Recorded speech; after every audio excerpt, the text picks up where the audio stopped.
Breaking news: President Biden and Kevin McCarthy reached debt ceiling agreement. In a major development, President Biden and Kevin McCarthy have reached a historic agreement on the debt ceiling. Both leaders have compromised and made concessions in order to secure the deal, but it is important to note that their respective parties may not be entirely satisfied with the outcome. While this agreement is a significant step forward, there are still hurdles to overcome before it is finalized.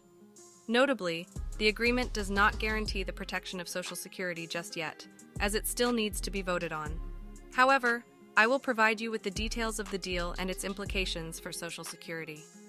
Late last night, Kevin McCarthy announced that an agreement in principle had been reached between him and President Biden. The headlines are buzzing with news of the debt ceiling deal, including Biden-McCarthy reached debt ceiling deal to avoid default, and Biden and GOP reached debt ceiling deal. New Congress must approve it to prevent calamitous default. This agreement between President Biden and House Speaker Kevin McCarthy aims to raise the nation's legal debt ceiling. However, Congress now has a limited time frame to approve a comprehensive package that includes spending cuts, thereby averting a potential disastrous default.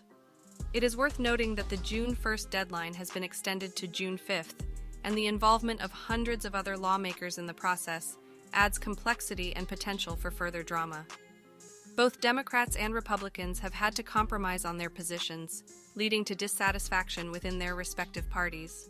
Some red lines were crossed, indicating the potential for more challenges ahead. Let's delve into the specific details of the agreement. Negotiators have agreed to certain Republican demands for increased work requirements for recipients of food stamps, which had been opposed by House Democrats.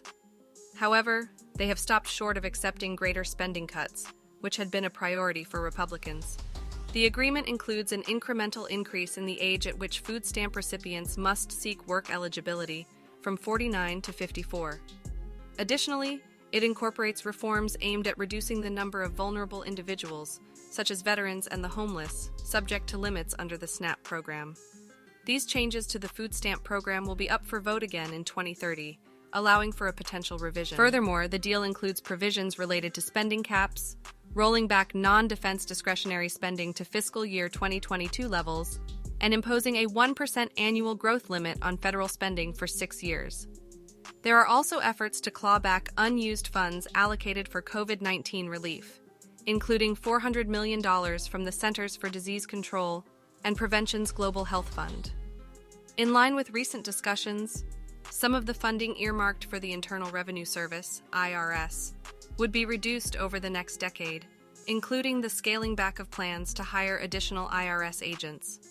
While this agreement is cause for celebration, it is important to remember that it is not yet officially finalized.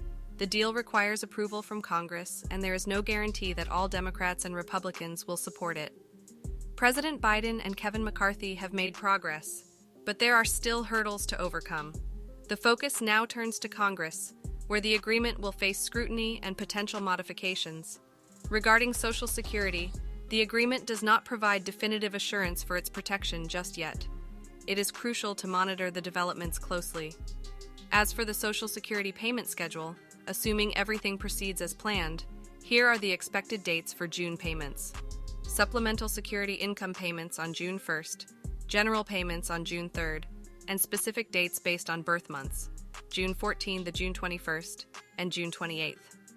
While the agreement represents a step in the right direction, it is important to stay updated on the latest developments surrounding this ongoing issue. The debt ceiling agreement is not yet finalized, and the fate of Social Security and other critical matters hinges on the approval and support of Congress. I will continue to provide you with the latest news and updates as they unfold.